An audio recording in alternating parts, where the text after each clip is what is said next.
Hello दोस्तों, मेरा नाम है अखिल और आज की इस वीडियो में हम मेंसुरेशन से पार्ट 6 करेंगे। इसमें हम क्वेश्चन नंबर 41 से स्टार्ट करेंगे क्योंकि 41 से पहले जितने भी क्वेश्चन हैं वो हमने पिछली वाली वीडियोस में कवर कर लिया है। तो स्टार्ट करते हैं आज के पहले क्वेश्चन से। देखो, इसमें पहला क्वेश्चन क्या दिया है, किसी वर्गाकार खेत के चारों ओर 2 मीटर चौड़ा रास्ता बना है। यदि रास्ते का क्षेत्रफल 72 वर्ग मीटर हो तो खेत का क्षेत्रफल कितना होगा, ये हमें निकालना है। तो स्टार्टिंग में हमें दिया है कि कोई वर्गाकार खेत है, तो इस प्रकार से मैं कोई वर्गाकार खेत बना देता हूँ। ठीक है, तो अगर मैं इसकी एक भुजा x मानता हूँ तो ये भी x हो जाएगी क्योंकि वर्ग के सारे भुजाएं बराबर होती हैं, तो ये x हो गया।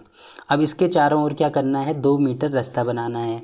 तो इस प्रकार से मैं चारों ओर 2 मीटर का रास्ता बना देता हूँ। तो 2 मीटर का मतलब ये 2 मीटर होगा, ये भी 2 मीटर होगा, ये भी 2 मीटर होगा और ये वाला भी 2 मीटर होगा। तो अगर मैं ये जो बाहर वाली भुजा है इसकी वैल्यू निकाल लूँ तो कितनी हो जाएगी, देखो अंदर वाली इसकी वैल्यू तो x है और साथ में 2 ये है, 2 ये है, तो टोटल कितना हो जाएगा, ये हो जाएगा x+4। तो क्योंकि ये भी वर्ग है तो इसकी ये वाली भुजा भी x+4 हो जाएगी। ठीक है, तो मुझे क्या करना है, मुझे खेत का क्षेत्रफल निकालना है, यानी मुझे इसकी वैल्यू निकालनी है। तो वर्ग का क्षेत्रफल क्या होता है, भुजा स्क्वायर, तो एक भुजा है x, तो इसका मैं स्क्वायर कर दूंगा, तो x स्क्वायर की वैल्यू मुझे चाहिए। तो मैं कैसे निकाल सकता हूँ, देखो अगर ये जो पूरा क्षेत्रफल है इसमें से अगर मैं ये जो रास्ता है इसके क्षेत्रफल को माइनस कर देता हूँ तो मेरा खेत का क्षेत्रफल निकल आएगा। तो कैसे करेंगे, देखो बाहर वाले का टोटल क्षेत्रफल कितना है, इसका भुजा है x+4, तो क्षेत्रफल हो जाएगा x+4 का स्क्वायर। इसमें से मुझे क्या माइनस करना है, ये जो रास्ता है इसका क्षेत्रफल माइनस करना है, जो कि हमें यहाँ पे दिया है कितना है, 72 है, तो -72 हो जाएगा। जब ये माइनस करूँगा तो किसका क्षेत्रफल निकल आएगा, खेत का क्षेत्रफल निकल आएगा, जो कि हमने यहाँ पे निकाला है कितना है, x² है, तो ये मैंने कर दिया। अब देखो यहाँ से इसको सॉल्व करेंगे तो क्या हो जाएगा, अगर मैं इसको इधर लेके आता हूँ तो ये हो जाएगा x+4 का होल स्क्वायर माइनस x² बराबर, इसको राइट हैंड साइड में ले आएंगे तो ये 72 हो जाएगा। अब a² माइनस b² यहाँ पे लगा दो तो ये होता है a+b यानी x+4 + x इंटू यहाँ पे होगा x+4 माइनस x बराबर होगा 72। तो इससे ये कैंसिल, यहाँ पे होगा 4 + 2x इंटू 4 बराबर 72, तो 4 से काटेंगे तो यहाँ पे होगा 4 एकम 4 और 8 चौको 32। फिर 4 को इधर लेके आएंगे तो 18 में से 4 माइनस करेंगे तो ये हो जाएगा 14, तो 2x बराबर 14, तो x की वैल्यू आ जाएगी 7। मुझे क्या निकालना है, खेत का क्षेत्रफल निकालना है। तो x की वैल्यू आई 7, तो ये भी 7 हो जाएगा। तो इसका क्षेत्रफल कितना हो जाएगा, भुजा स्क्वायर तो 7 का स्क्वायर कर देंगे यानी 49 हमारा आंसर हो जाएगा। इसका मतलब कौन सा हमारा आंसर होगा, सी वाला हमारा आंसर हो जाएगा। ठीक, तो इस प्रकार से हम इसको सॉल्व कर सकते हैं। अब देखो इसमें अगला क्वेश्चन क्या दिया है, एक वर्गाकार मैदान का क्षेत्रफल 1764 मीटर है। ठीक है, तो एरिया हमें दिया है 1764 है। आगे दिया है इससे 4 गुना बड़े वर्गाकार मैदान की परिमिति कितनी होगी। तो इससे 4 गुना बड़ा होना चाहिए, तो मैं इसको 4 से गुणा कर दूंगा। तो यहाँ से मैं 4 गुना बड़ा वर्गाकार मैदान का क्षेत्रफल निकाल सकता हूँ, यानी a² की वैल्यू हो जाएगी, इसको गुणा कर देंगे तो 4 चौको 16 को 6, 6 चौको 24, 1 25 को 5, 7 चौको 28, 29 30, 4 एकम 4 और 3 7। तो यहाँ से मैं उसकी भुजा निकालूंगा तो कितनी हो जाएगी, रूट में 70 56। तो अगर मैं इसका रूट निकालूं तो इसका रूट होता है 84, तो यानी इसकी एक भुजा आ जाएगी 84 और मुझे इसकी परिमिति चाहिए। तो परिमिति के लिए मैं 4 से गुणा कर दूंगा तो 4 चौको 16। देखो स्टार्टिंग में 16 कहाँ पे आ रहा है, 16 यानी 6 कहाँ पे आ रहा है, तो यहाँ पे आ रहा है, इसका मतलब ये वाला हमारा आंसर हो जाएगा। ठीक, तो इस प्रकार से हम इसको भी सॉल्व कर सकते हैं। अब देखो इसमें अगला क्वेश्चन क्या दिया है, एक आयत तथा एक वर्ग में से प्रत्येक की परिमिति 160 मीटर है। तो आयत की परिमिति होती है 2 × l+b, इसकी वैल्यू है 160 के बराबर, तो l+b कितना हो जाएगा 80, और साथ में वर्ग की परिमिति भी हमें दी है, ये भी 160 है, तो 4a बराबर हो जाएगा 160। तो a की वैल्यू कितनी हो जाएगी, a की वैल्यू हो जाएगी 40। आगे दिया है आयत का क्षेत्रफल वर्ग के क्षेत्रफल से 100 वर्ग मीटर कम है। तो 100 वर्ग मीटर कम होने का मतलब अगर मैं यहाँ से एरिया निकालूँ वर्ग का तो इसका स्क्वायर हो जाएगा, तो 4 चौको 16 यानी इसका स्क्वायर हो जाएगा 1600। और इसमें दिया है कि जो आयत का क्षेत्रफल है वर्ग के क्षेत्रफल से 100 कम है, तो वर्ग का 1600 है तो इसमें से 100 कम कर दूंगा, तो ये हमने निकाल दिया। आयत का क्षेत्रफल कितना हो जाएगा 1500। ठीक है। और आयत का क्षेत्रफल होता है लंबाई गुणा चौड़ाई। अब देखो l प्लस बी मुझे पता है, l इंटू बी मुझे पता है, तो l और b की वैल्यू मैं कैसे निकाल सकता हूँ? देखो मुझे ऐसी संख्याएं देखनी होंगी जिनका जोड़ 80 हो और जिन्हें गुणा करके 1500 आए। तो ऐसी कौन कौन सी संख्याएं हैं? एक है 50 और एक है 30। देखो अगर मैं इनको जोड़ता हूँ तो 80 के बराबर आता है और गुणा करता हूँ तो 1500 के बराबर आता है। तो इसका मतलब एक संख्या होगी 50 और एक संख्या होगी 30। तो हमें क्या निकालना है? आयत की लंबाई निकालनी है। और हमें पता है कि आयत में जो लंबाई होती है वो बड़ी होती है, यानी बड़ी संख्या कौन सी है? 50 वाली संख्या बड़ी है, तो यही हमारा आंसर हो जाएगा। ठीक है, तो इसका मतलब कौन सा हमारा आंसर होगा? डी वाला हमारा आंसर हो जाएगा। ठीक, तो इस प्रकार से हम इसको सॉल्व कर सकते हैं। अब देखो इसमें अगला क्वेश्चन क्या दिया है, एक वर्ग तथा एक आयत के परिमाप बराबर हैं, यदि उनके क्षेत्रफल क्रमशः a वर्ग मीटर तथा v वर्ग मीटर हों तो निम्नलिखित में से कौन सा कथन सत्य होगा? तो देखो एक चीज़ आपको ध्यान रखनी होगी कि जब भी परिमाप बराबर हो तो उस कंडीशन में वर्ग का क्षेत्रफल बड़ा हो जाए, वर्ग का क्षेत्रफल बड़ा होता है। ठीक है, और जब भी क्षेत्रफल बराबर हो तो आयत का परिमाप बड़ा होता है। अब देखो कैसे होता है, एक एग्जाम्पल के थ्रू समझते हैं। एग्जाम्पल के लिए मान लीजिए ये वर्ग है, ये आयत है, तो अगर मैं परिमाप बराबर करता हूँ तो देखो अगर मैं परिमाप को कुछ भी मान सकता हूँ, मान लीजिए परिमाप 8 है तो दोनों में बराबर होना चाहिए, तो ये भी 8 होगा। तो 8 कब होगा? जब मैं यहाँ पे 2 लिखूँगा, यहाँ पे 2, यहाँ पे 2, यहाँ पे 2, तो ये टोटल 8 हो गया। और यहाँ पे मैं कैसे कर सकता हूँ, इसको मैं 3 मानता हूँ, ये भी 3 हो जाएगा, ये भी 1 होगा, ये भी 1 होगा, तो इनको जोड़ेंगे तो ये भी 8 आ रहा है। तो अगर मैं क्षेत्रफल निकालता हूँ वर्ग का, तो क्षेत्रफल क्या होता है? भुजा स्क्वायर, तो 2 का स्क्वायर हो जाएगा 4। ठीक है, और इसमें क्या होता है? इसमें होता है लंबाई गुणा चौड़ाई, तो लंबाई है 3 और चौड़ाई है 1, तो 3 गुणा 1 कितना हो जाएगा? 3। तो देखो वर्ग का क्षेत्रफल 4 आ रहा है और आयत का क्षेत्रफल 3 आ रहा है। तो देखो जब भी परिमाप बराबर होगा तो क्षेत्रफल किसका बड़ा होगा? वर्ग का क्षेत्रफल बड़ा होगा। ठीक है, और इसमें हमें क्षेत्रफल ही निकालना है। तो वर्ग का क्षेत्रफल कौन सा है? ए वाला वर्ग का क्षेत्रफल है, तो यानी ए बड़ा होगा, इसका मतलब सी वाला हमारा आंसर होगा। ठीक, इसी प्रकार से अगर क्षेत्रफल बराबर होगा तो तब आयत का जो परिमाप होता है वो बड़ा होता है। इसका भी एक एग्जांपल देख लीजिए। मान लीजिए क्षेत्रफल को मैं छोटी संख्या मानता हूँ, ठीक है, तो मान लीजिए 4 है, तो तब क्या हो जाएगा? अगर मैंने क्षेत्रफल 4 मान लिया तो a बराबर 4 यानी a की वैल्यू हो जाएगी 2, तो ये भी 2, ये भी 2, ये भी 2 और ये भी 2। और यहाँ पे अगर मैं इसको 4 मानता हूँ तो ये 1 हो जाएगा। तो यहाँ से क्षेत्रफल l इंटू बी बराबर कितना होना चाहिए? 4 होना चाहिए। तो 4 गुणा 1 4 ही आ रहा है, तो ये भी 4 होगा, ये भी 1 होगा। तो अगर मैं परिमाप निकालता हूँ तो देखो आयत का परिमाप कितना आ रहा है? 4 और 4 8, 9 और 10। इसका परिमाप आ रहा है 10 और इसका परिमाप आ रहा है 8। तो जब भी क्षेत्रफल बराबर होगा तो उस कंडीशन में आयत का परिमाप बड़ा होगा। ठीक है, ये चीज़ आपको ध्यान रखनी है। तो अब देखो इसमें अगला क्वेश्चन क्या दिया है, एक वर्ग तथा एक आयत के क्षेत्रफल बराबर हैं। देखो इसमें क्षेत्रफल बराबर है, यदि इनके परिमाप क्रमशः P1 तथा P2 हों तो निम्नलिखित में से कौन सा कथन सत्य होगा? ये हमें निकालना है। तो देखो इसमें क्षेत्रफल बराबर है, इसका मतलब आयत का परिमाप बड़ा होगा, और आयत का परिमाप कौन सा है? P2 है, यानी P2 बड़ा होगा। तो P2 बड़ा कहाँ पे है? यहाँ पे है, यानी ए वाला हमारा आंसर हो जाएगा। ठीक, तो इस प्रकार से हम इसको भी सॉल्व कर सकते हैं। अब देखो इसमें अगला क्वेश्चन क्या दिया है, एक आयत तथा एक वर्ग की परिमिति समान है तथा प्रत्येक 80 सेंटीमीटर है। तो परिमिति समान का मतलब आयत की परिमिति होगी 2 इंटू एल प्लस बी, ये है 80, तो एल प्लस बी यहाँ से मैं निकाल सकता हूँ 40 हो जाएगा। और वर्ग की परिमिति क्या होता है? 4a बराबर होगा 80, तो a की वैल्यू यहाँ से निकाल सकता हूँ 20 हो जाएगी। ठीक है, आगे दिया है इनके क्षेत्रफलों का अंतर 100 वर्ग सेंटीमीटर है। तो क्षेत्रफलों का अंतर यानी यहाँ से मैं वर्ग का क्षेत्रफल निकाल सकता हूँ। तो क्षेत्रफल इसका स्क्वायर होता है, तो 2 दूनी 4 यानी 400 हो जाएगा, और अंतर कितना है? 100 का। तो अगर मैं इसमें से वर्ग के क्षेत्रफल में से 100 कम कर देता हूँ तो आयत का क्षेत्रफल निकल आएगा, ये होगा 300, और आयत का क्षेत्रफल होता है l इंटू बी। तो यहाँ पे भी जैसे पिछले वाला क्वेश्चन करा था वैसे ही कंडीशन बन गई कि ऐसी संख्या हमें देखनी होंगी जिनको जोड़ के 40 आए और गुणा करके 300 आए। तो ऐसी कौन सी संख्या हो सकती है? 30 और 10, इनको जोड़ेंगे तो 40 आ रहा है और गुणा करेंगे तो 300 आ रहा है। तो यानी हमें क्या निकालना है? इसमें आयत की भुजाएं निकालनी है। तो एक भुजा होगी 30 और एक भुजा होगी 10, यानी ए वाला हमारा आंसर हो जाएगा।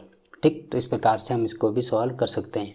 अब देखो इसमें अगला क्वेश्चन क्या दिया है, दो वर्गों के क्षेत्रफलों में क्या अनुपात होगा जबकि पहले वर्ग का विकर्ण दूसरे वर्ग के विकर्ण से 2 गुना है। जो पहले वर्ग का विकर्ण है वो दूसरे के विकर्ण के 2 गुना है। तो पहले का अगर मैं x मानता हूँ तो दूसरे का कितना हो जाएगा, यहाँ पे x रख दूंगा तो दूसरे का हो जाएगा x/2। ठीक, तो मुझे क्या निकालना है, दोनों वर्गों के क्षेत्रफलों का क्या अनुपात होगा।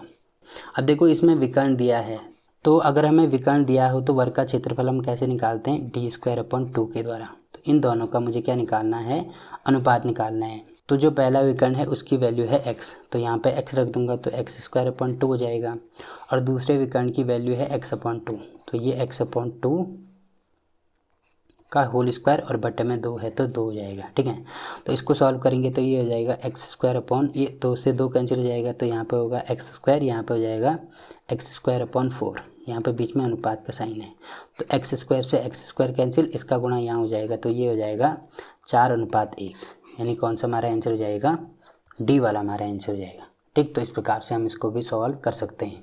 अब देखो इसमें अगला क्वेश्चन क्या दिया है, यदि दो वर्गों के क्षेत्रफलों में 1:2 का अनुपात हो तो उनके परिमापों में क्या अनुपात होगा, ये हमें निकालना है। देखो इनके क्षेत्रफलों का अनुपात हमें दिया है, तो पहले वर्ग का क्षेत्रफल क्या है, a² की वैल्यू हमें दी है, मान लीजिए 1 है, तो यहाँ पे मैं 1 ही मान लेता हूँ, और दूसरे का दिया है 2, तो दूसरे की वैल्यू यहाँ पे 2 हो जाएगी। तो अगर मुझे a की वैल्यू निकालनी है तो स्क्वायर यहाँ आ जाएगा, तो √1 की वैल्यू 1 ही होती है, और यहाँ पे भी इसकी वैल्यू निकालेंगे तो a की वैल्यू कितनी होगी, इसको मैं a1 मानता हूँ, इसको मैं a2 मानता हूँ। ठीक है, तो इसकी वैल्यू हो जाएगी √2। तो अब मुझे क्या निकालना है, दोनों परिमापों का अनुपात निकालना है। तो पहले वर्ग का परिमाप कितना हो जाएगा 4a1, और दूसरे का परिमाप कितना हो जाएगा 4a2, तो इनका अनुपात निकालना है, तो बीच में अनुपात का साइन लगा दो। ठीक है, तो इससे ये कैंसिल हो जाएगा, तो ये हो जाएगा a1:a2, तो a1 की वैल्यू है 1:a2 की वैल्यू है √2, तो ये वाला हमारा आंसर हो जाएगा, इसका मतलब डी वाला हमारा आंसर हो जाएगा। ठीक, तो इस प्रकार से हम इसको भी सॉल्व कर सकते हैं। अब देखो इसमें अगला क्वेश्चन क्या दिया है, दो वर्गों के परिमाप क्रमशः 24 मीटर तथा 32 मीटर हैं। एक ऐसे वर्ग का परिमाप क्या होगा जिनका क्षेत्रफल इन वर्गों के क्षेत्रफलों के योग के बराबर है। तो देखो इसमें परिमाप हमें दिया है, पहले का परिमाप दिया है 24 है, तो भुजा हो जाएगी 6, और दूसरे का परिमाप हमें दिया है 32 है, तो भुजा कितनी हो जाएगी, ये हो जाएगी 8। अब देखो हमें क्या करना है, एक ऐसा वर्ग का परिमाप निकालना है जिसका क्षेत्रफल इन दोनों के वर्गों के क्षेत्रफल के योग के बराबर हो। तो सबसे पहले तो इन दोनों का क्षेत्रफल हमें निकालना होगा, तो भुजा स्क्वायर होता है, यानी इसका स्क्वायर होगा, इसका स्क्वायर होगा, तो ये होगा 36 और ये होगा 64, तो इनको योग करेंगे। ठीक है, योग कर दिया तो योग करके कितना आ रहा है, 6 4 10 की 0, और 6 और 3 9 और 1 10, यानी जो नया वर्ग बना उसका एरिया हमने निकाल दिया, किसके बराबर है, 100 के बराबर है, तो भुजा निकालेंगे तो a की वैल्यू हो जाएगी 10 के बराबर। अब मुझे इसका परिमाप निकालना है, तो परिमाप होता है 4 × a, तो 4 × a है 10, तो ये हो जाएगा 40, यानी कौन सा हमारा आंसर हो जाएगा, बी वाला हमारा आंसर हो जाएगा। ठीक, तो इस प्रकार से हम इसको भी सॉल्व कर सकते हैं। अब देखो इसमें अगला क्वेश्चन क्या दिया है, किसी वर्ग का विकर्ण 4√2 सेंटीमीटर है, एक अन्य वर्ग का क्षेत्रफल पहले वर्ग के क्षेत्रफल से 2 गुना है। तो एक अन्य वर्ग यानी इसको मैं दूसरा वर्ग मान लेता हूँ, तो जो दूसरे वर्ग का जो क्षेत्रफल है वो पहले वर्ग के क्षेत्रफल से कितना है, 2 गुना है, तो यहाँ पे मैं 2 से गुणा कर दूंगा। तो बड़े वर्ग के विकर्ण की लंबाई क्या है मुझे निकालना है, तो मैं कैसे निकालूंगा, देखो स्टार्टिंग में हमें विकर्ण दिया है, जो पहला वर्ग है उसका विकर्ण दिया है, तो मैं d1 मान लेता हूँ, तो d1 की वैल्यू है 4√2। ठीक है, और यहाँ पे हमें क्षेत्रफल दिया है, तो अगर हमें विकर्ण दिया है तो क्षेत्रफल में कैसे निकालूंगा, देखो विकर्ण की फॉर्म में क्षेत्रफल होता है d²/2, तो ये दूसरे का क्षेत्रफल है तो ये d2 हो जाएगा, और ये पहले का क्षेत्रफल है तो ये d1 हो जाएगा, d1² × 2, तो इससे ये कैंसिल हो जाएगा। अब d2² बराबर हो जाएगा, इसका गुणा मैं यहाँ कर सकता हूँ, तो 2 गुणा d1 की वैल्यू मुझे यहाँ पे पता है कितनी है 4√2, तो ये इसका स्क्वायर हो जाएगा। अब यहाँ पे क्या हो जाएगा, ये 2 गुणा 4 का स्क्वायर, 4 गुणा 4 × √2 तो ये 2 हो जाएगा। अब d2² की वैल्यू इसके बराबर है, तो d2 की वैल्यू किसके बराबर होगी, इसका रूट कर देंगे, तो देखो 2 4 हैं तो 1 4 बाहर आएगा, और 2 2 हैं तो 1 2 बाहर आएगा, तो कितना हो जाएगा, ये 4 दूनी 8, यानी 8 सेंटीमीटर हमारा आंसर हो जाएगा। इसका मतलब कौन सा हमारा आंसर होगा, डी वाला हमारा आंसर हो जाएगा। ठीक, तो इस प्रकार से हम इसको सॉल्व कर सकते हैं। अब देखो इसमें अगला क्वेश्चन क्या दिया है, 14 सेंटीमीटर भुजा वाले वर्ग के अंतर्गत खींचे जाने वाले अधिकतम त्रिज्या के वृत्त का क्षेत्रफल क्या होगा। तो देखो कोई वर्ग हमने इस प्रकार से बना दिया और इसके अंदर कोई वृत्त बना दिया है, ठीक है। और इसमें दिया है कि एक भुजा है 14 सेंटीमीटर, ये 14 सेंटीमीटर है। तो मुझे क्या निकालना है कि खींचे जाने वाले अधिकतम त्रिज्या, देखो त्रिज्या इससे बड़ी तो नहीं हो सकती किसी वृत्त के, तो वृत्त का क्षेत्रफल मुझे निकालना है। तो वृत्त का क्षेत्रफल होता है पाई आर स्क्वायर, तो इसकी मुझे आर की वैल्यू निकालनी होगी। तो कैसे निकालूंगा, देखो आर की वैल्यू यानी ये वाली वैल्यू मुझे पहले निकालनी होगी। तो ये वाली वैल्यू कैसे निकालूंगे, देखो अगर मैं पूरा इसको आगे बढ़ाता हूँ तो ये पूरा है 14, यानी इसकी जीवा है 14। तो अगर मुझे आर की वैल्यू निकालनी है तो त्रिज्या जीवा की आधी होती है, तो यानी ये होगा 7 और ये होगा 7, तो त्रिज्या हो जाएगी 7। तो इसकी वैल्यू यहाँ पे रख देंगे, तो 22/7 इंटू त्रिज्या है 7, तो 7 × 7, तो इससे ये कैंसिल, तो 7 दूनी 14 को 4, 7 दूनी 14 1 15, तो 154 यानी ए वाला हमारा आंसर हो जाएगा। ठीक, तो इस प्रकार से हम इसको भी सॉल्व कर सकते हैं। अब देखो इसमें अगला क्वेश्चन क्या दिया है, 3 मीटर भुजा वाले वर्गाकार फर्श पर 20 सेंटीमीटर तथा 30 सेंटीमीटर साइज के कितने पत्थर लगेंगे। तो एक कोई वर्गाकार भुजा वाला फर्श है इस प्रकार से, इसमें इसकी भुजा है 3 मीटर, ठीक है, तो ये भी 3 मीटर होगी। तो टोटल अगर मैं इसका एरिया निकालूं तो कितना हो जाएगा, भुजा स्क्वायर यानी 3 का स्क्वायर हो जाएगा, तो 9 मीटर स्क्वायर हो जाएगा। ठीक, अब मुझे क्या करना है कि इस फर्श पर 20 सेंटीमीटर और 30 सेंटीमीटर के पत्थर लगाने हैं, यानी छोटे छोटे पत्थर लगाने हैं इस प्रकार से, जिसकी जो लेंथ है वो 20 है और जो विड्थ है वो 30 है। ठीक है, तो इन पत्थरों की वैल्यू मुझे निकालनी है। तो कैसे निकालेंगे, देखो टोटल जो एरिया है वो हमें दिया है 9m² है। तो इसमें से एक जो पत्थर है उसकी वैल्यू किसके बराबर होगी, ये होगी लंबाई गुणा चौड़ाई। तो लंबाई है 20 गुणा चौड़ाई है 30, और ये किस में है, ये सेंटीमीटर में है, ये है सेंटीमीटर स्क्वायर। अब देखो ये है मीटर स्क्वायर, ये है सेंटीमीटर स्क्वायर, तो जो मीटर स्क्वायर है इसको भी मुझे सेंटीमीटर में कन्वर्ट करना होगा।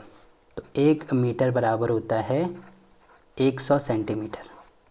ठीक है, तो यहाँ पे क्या हो जाएगा, 9 इंटू मीटर की जगह पर सेंटीमीटर हो जाएगा, तो 100 सेंटीमीटर हो जाएगा। अब देखो ये इसका स्क्वायर है तो इसका भी स्क्वायर हो जाएगा, तो बटे में 20 गुणा 30 सेंटीमीटर स्क्वायर हो जाएगा।